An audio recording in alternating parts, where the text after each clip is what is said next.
Hello and welcome to Global Sanctuary for Elephants podcast, Global Rumblings. Global Sanctuary for Elephants, or GSE for short, is a non-profit organisation with a mission to create vast safe spaces for captive elephants where they are able to heal physically and emotionally, often from very traumatic pasts. I'm your host, Nadia Maserati, and I'll be taking you to the lush jungle of the Mato Grosso region in central Brazil, home of GEC's initial project, Elephant Sanctuary Brazil, where former zoo and circus elephants from across South America live their best lives. Hello everyone, welcome back to the Global Rumblings podcast. It's lovely to have you with us again this week. We are still in our Rethinking Elephants series, taking a step back from day-to-day happenings at the sanctuary, taking a broader look on elephants. And today we're going to kick off the larger conversation of communications. How do elephants communicate? What can we hear? What can't we hear?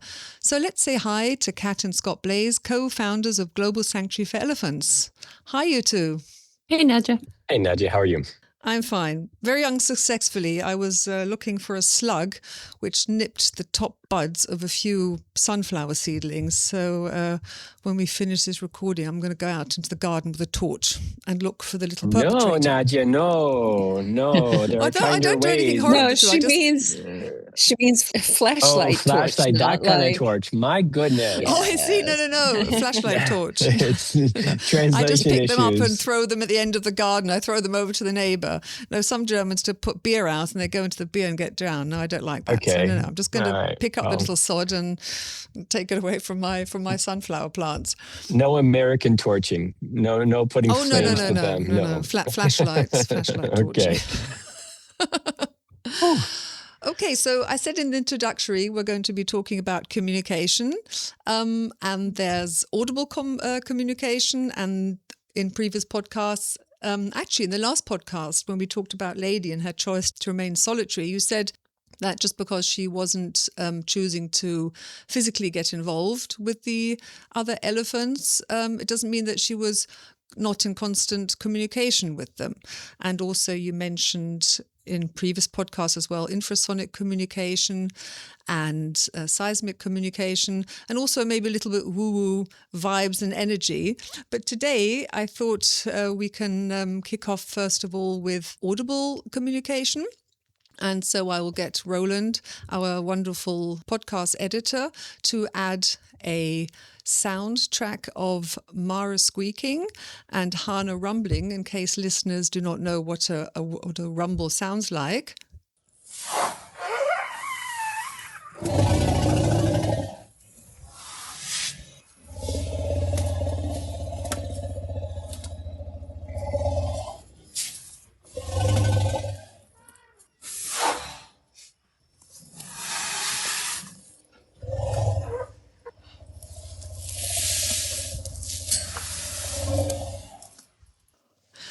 So that was a squeak from Mara and a rumble from Hana. And you have in other podcasts said you can hear the girls rumbling to each other. They've got squeak parties, rumble parties. So what exactly is a rumble? Lovely, lovely, lovely sound. I don't know. Kat, you can go on the technical side of it. I'm just going to say it's a sound that just makes the whole world feel good. We've talked about it before. It sounds like a very loud cat rumble. I mean, a cat purr. Now I'm making cats rumble. That's a little early for me. Cats sorry. rumbling. Okay, play on words there. But it is a sound that is made through their larynx, and it carries two different ways. It carries audibly, and then it carries seismically, and it carries through the ground further than it does through the air. But as Scott said, it is this, even as a person, I mean, yes, elephants are much more sensitive and they pick up vibrations through their feet. But even as a person, when we were in the barn in Tennessee and the girls would rumble, I mean, you can feel it in the entire building.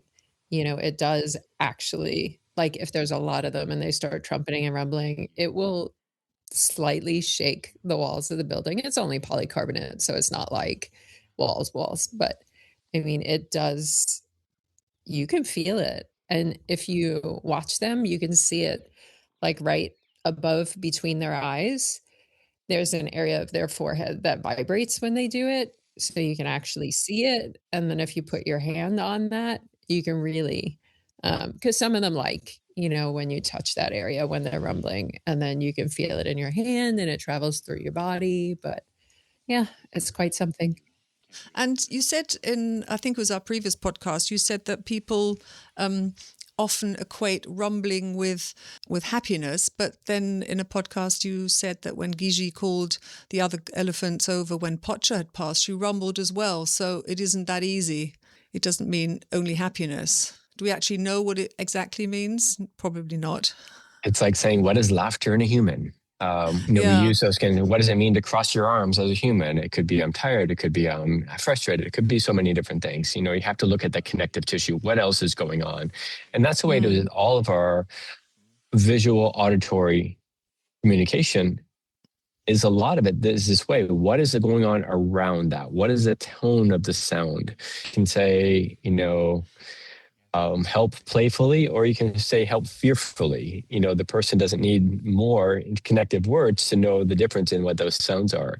You know, as Kat just said, and it's a vocalization originating in their larynx. It is them talking.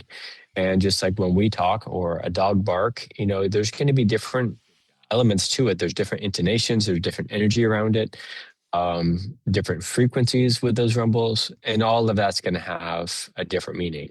There are some groups working on communication. What specifically do those vocalizations mean? But I don't think it's as easy as that. You know, just like when our language, not one word doesn't have just one meaning. You know, laughter is not just one thing. Laughter can be funny. Laughter can also be nervous. You know, so we're trying to understand the language, and people are using AI now to try to understand the elephant's language and put something specific to it. How do you put something specific to something that is so dynamic, such as language and communication? You know, it is much more nuanced than that, but we want to use a system that is going to make it very straightforward of this rumble means this.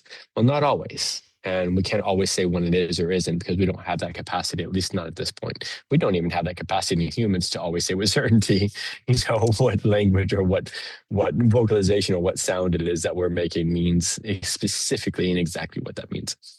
I think that you can probably use those types of programs to get some sort of detail. Like when we talked about Gigi calling the other girls, there is a type of rumble that is deeper, louder. It almost sounds like as if you're looking at them that their mouth would be open more. It's not. But that's kind of the resonance it has. And I'm assuming it is because it carries further, and they understand way more about that than we do. So I think you can probably get differentiations in rumbles that give suggestions of the directions it's going. Like the insecure rumble tends to be quieter. You know, it is a little softer, as you would kind of expect, you know, when you think about somebody who's insecure and when they ask for something, how they're a little more timid and quiet about things sometimes, you know. So there are, I think, differences that science can pick up on, but there's those intangible things that just by recording and not seeing the interaction and not knowing the relationships and not witnessing the scenario around what's going on make it so that, as Scott said, there's just some things you are not going to be able to grasp just from a computer trying to figure out what the deal is. And I think it's brilliant. I didn't want to sound like I'm dissing what's happening with communication and understanding communication using AI. I think it's brilliant. It'll be fascinating to understand more. You know, as Kat's saying, Scott thinks science is bad. No, I did not say that. I think torching bugs is bad, but only in the torching in my sense. Language, you know, there's so much that goes into it. I've just got this image of that film Shrek now, and I watched the other day, and he goes out with a torch as well. Oh my gosh, I'm getting sidetracked.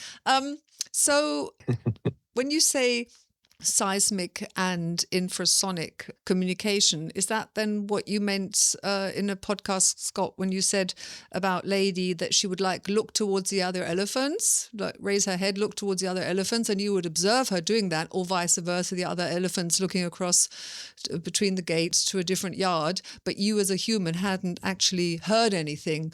So would that then possibly be this type of seismic and infrasonic communication that we cannot hear? I think humans can hear from, 20 hertz, starting from 20 hertz. So everything below that, we can't. Yeah, I mean, the reality is we don't know, what was going on. We can speculate. We aren't measuring those frequencies. We don't have that equipment out here, so we don't know, what was actually going on. But, we could speculate that, yes, it was infrasonic communication or seismic communication. But we can also speculate that it was, is it just a vibe? Something feels weird and you look out the window, it doesn't necessarily mean because you absolutely heard something, or saw something. It just, we have those vibes, we have those weird sensations, and it could just be part of that sensation that she, looking in that direction. We don't know. We can speculate a lot, but we definitely did see times when she was definitively communicating with them with rumbles, and you could hear them rumbling back and forth at a frequency that was audible to us. What's happening but behind the scenes, behind the veil of elephant communication, we don't really know. We don't know. Huh? So do African elephants rumble as well? Oh, yeah. They generally make fewer of the squeaky raspberry type noises, although some do make some noises like that. I was going to say, unless you're Kenya, because Kenya Kenya made all sorts of absurd noises that we hadn't heard before that were amazingly awesome. And Tangi had some noises. Her cute. Yeah, they'll do percolating, they'll do clicky noises, they will do other, but they don't do as many, generally speaking, as the squeaks and little raspberry noises that Asians do. So what do the squeaks and the little raspberries mean then? The little squeaks, we heard that just now in the recording. That what is a squeak? And I think there's a trunk pop as well. What specifically does it mean? We'll have to ask AI and go back to the researchers. Or do you notice specific, or have you observed specific situations when would, a classic elephant noise, I think if you would ask somebody or trumpet. So do you observe, or have you observed which situations an elephant is more likely to trumpet or more likely to squeak? And I have a question for you. Yeah. Do you think with their language, with the absolute communication, if you're using words, tangible words, do you think that rumbling has more meaning, more, I'm going to say generic meaning, more defined meaning than the other squeaks? And the squeaks is more playful vocalization, hooting, hollering, silly playfulness? Or do you think the squeaks have something different? And I said because I think the rumble is consistent across the board, not the same type of rumble, but rumbling is more consistent than the squeaks. Yeah, I think rumbling and trumpets are definitely more. Everybody does those. And I think the other noises tend to be almost individual elephant specific. And I don't mean that no other elephant can make them, but Mara's type of, I don't know that I would call it a squeak. It's very specific to her. We don't have another elephant that makes it. I don't know that I've heard another elephant that makes it. There's raspberries, which I've definitely heard other elephants do it, but it's essentially Maya's go-to noise. It's just what she does. Hana has her really high-pitched squeak, but she doesn't do a lot of other noises. She does rumbles, trumpets. We've had elephants that do what we refer to as whale song, but that was their only extra noise. They don't do, squeaks, and Gigi's a little different. She definitely throws multiple noises in there. Matter of fact, Sarah was watching a video the other day and she's like, what would you even call that noise? I'm like, I have no idea.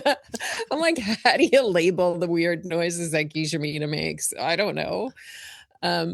So I think those noises, elephants tend to have one of those noises that they really like to make or can make. And they don't really generally do others. So I'm not sure what the specific is, if it's their party noise, their little party trick, their whatever it is that works for them. And then the rumbles and trumpets are definitely more of that universal overall communication that has a different type of messaging that is inlaid in all of that. I'm going to go back to the science element again, because I think it's an important element with this discussion from our side, is remembering that we're coming from elephants that have all been raised differently. They've all been raised away from family. They've all been raised many times alone. So how much language do you learn when you're alone? So a lot of the studies that are going to be done, and maybe that's where we see more consistency, is you have a family in Africa that has lived together for generations. Their language might be much more defined than what we're seeing. And, with those elephants that have come from all different locations, again, Mara basically raised with African elephants, or not, I wouldn't say raised with, but lived with African elephants, Kenya, who was alone except for what she heard from Poche and Gijamina and Tammy across the way. So what are they learning? What is instinctual? What is just noise that doesn't have a specific tangible word attached to it or meaning attached to it, because they haven't been raised within that. They haven't been taught that language, and we don't know how that is interfered with, in a captive world. Yeah, I had to think about sort of spontaneously, like when children learn to speak, they can sometimes they scream, or they're very quiet, and it's sort of they're testing their voice. They're sort of, well, literally finding their voice and trying out various sounds. So maybe that's with elephants as well, especially as you say, coming from a captive environment. Just literally, learning and finding their voice. Have you any maybe stories you can share from I don't know, from Tennessee, whether any elephants came who were very, I don't know, emotionally shut off and closed, and then who maybe became more vocal as their journey of healing began and continued? Do they actually literally find their voice again? Yeah, and I think that's to with certainty that has happened. I guess that goes back to, is the voice a celebration, or the voice means something? And that's what I was tying into. It's not necessarily that they don't make noises, but what do those voices, what do those words mean? What do those sounds mean? Are you going to have more consistency with a wild herd than you're going to have in this herd that has been raised separately? But as far as finding their voice and finding the vocalizations and making different noises, Geisha is always trying to experiment with the noise, I think. She does these weird little, I don't know what you want to call them, but she just seems to experiment. She keeps them really quiet for a while, and then later on they'll come out. But it's awesome because you can see her face move. Like when she's trying to figure out how to make them, she like tightens the corners of her mouth, or like moves, and you can see like in her face that she's really thinking about it and trying to, and it's like, what's going to come out of there? I mean, she's adorable. Sorry. Go ahead, Scott.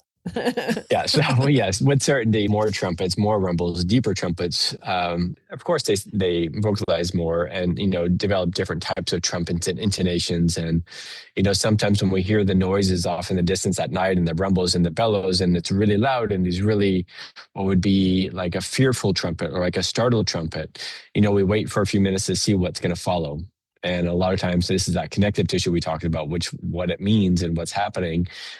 Sometimes we wait for the little deflated trumpet of Hana, and the deflated trumpet of Hana is this trumpet that starts high, and it's like a trombone deflating, and it's just this it's different. It's different. And she's so cute. But that's a playful trumpet for her. So what, initially, where are we at with the vocalizations? From we're listening in from the outside, what are we looking for? Is looking for some of those nuances in those vocalization to figure out what the vibe is, what the energy is around that, without having to know exactly what happened. Doesn't matter if it's an anta or if they just startled each other. Anta or taper, sorry, not anta. Or if they just startled each other. But we look for those nuances of the vocalizations for us to have an understanding of what is the energy of the moment.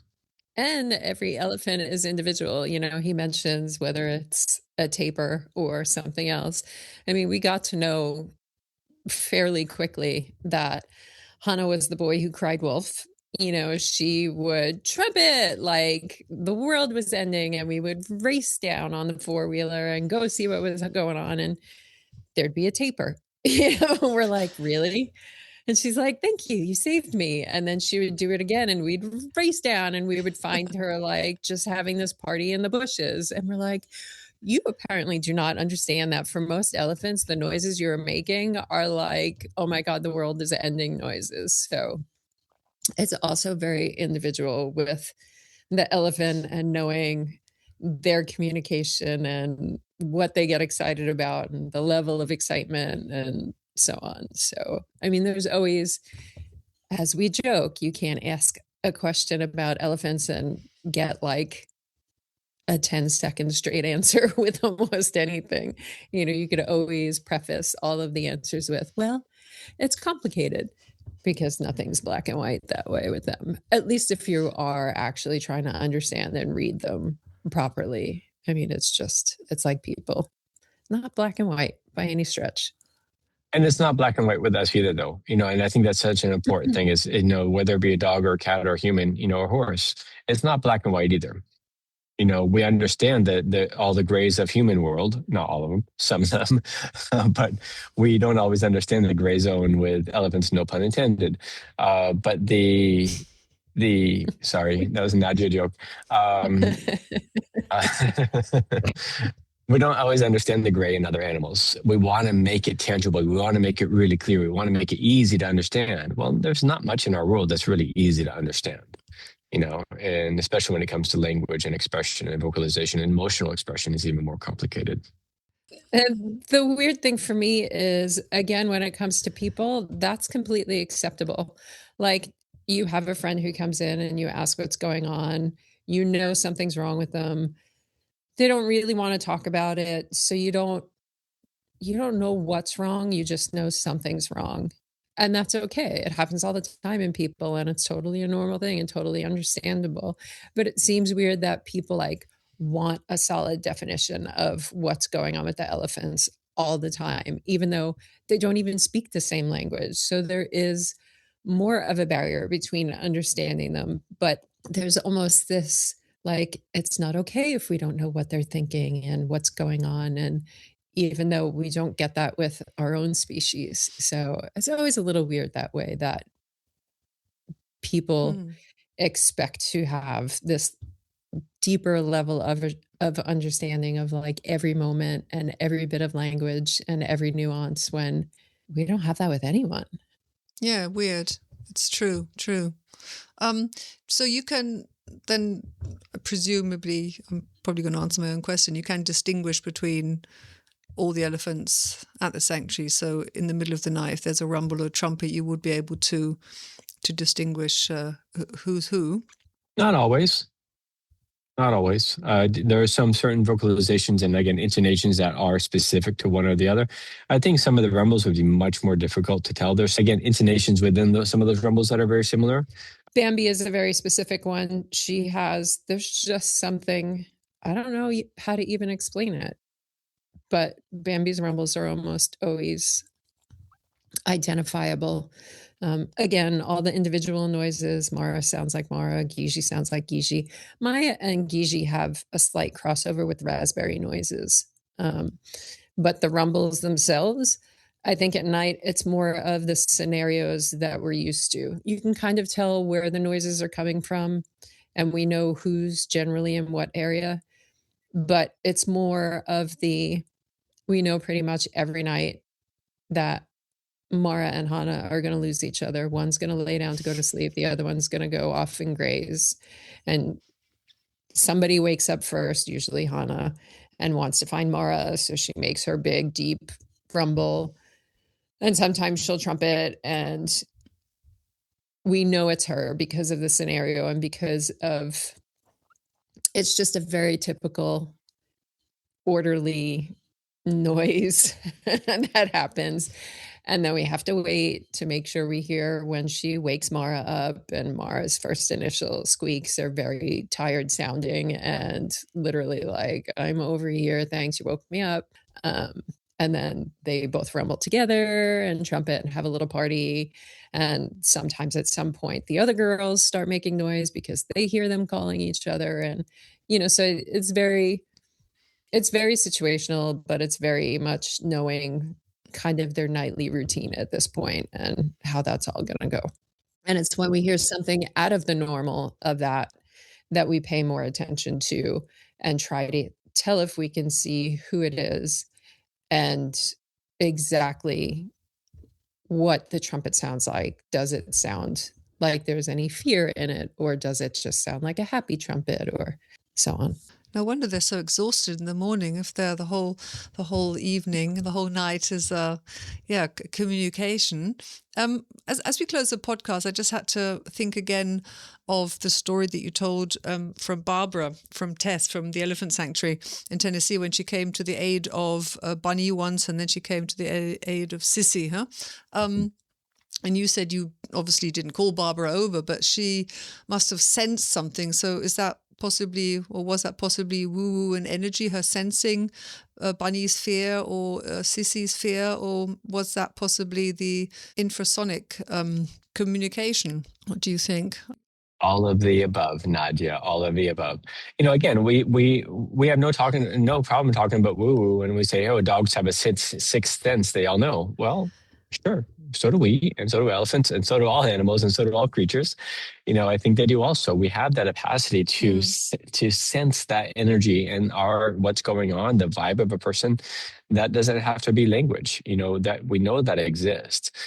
So was it our anxiety of trying to help that other elephant? Was the anxiety of the elephant? That was in distress at that point. What was it that was that trigger for Barbara? We have no idea. Or did she make an actual low frequency call that we didn't perceive? That was actually a definitive call for assistance.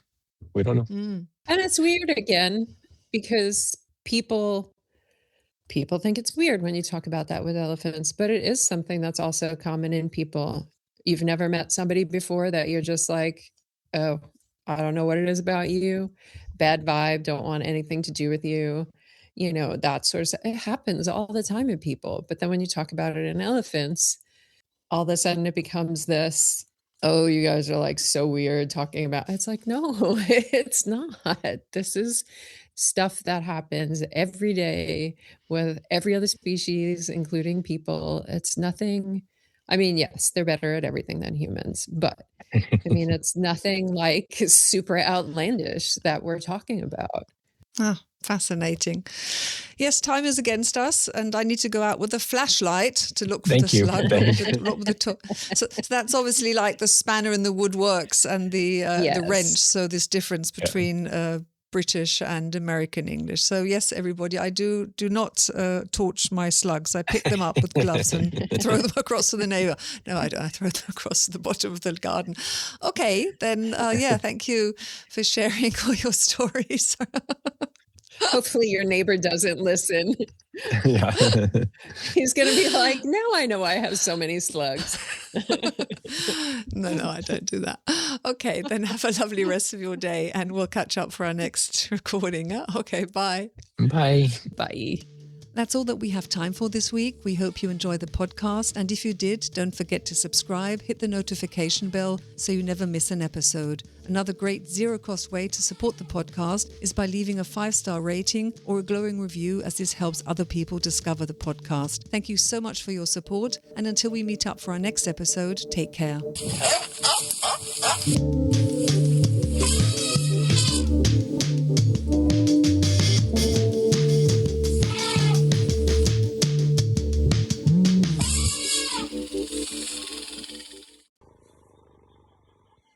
Rumble for me.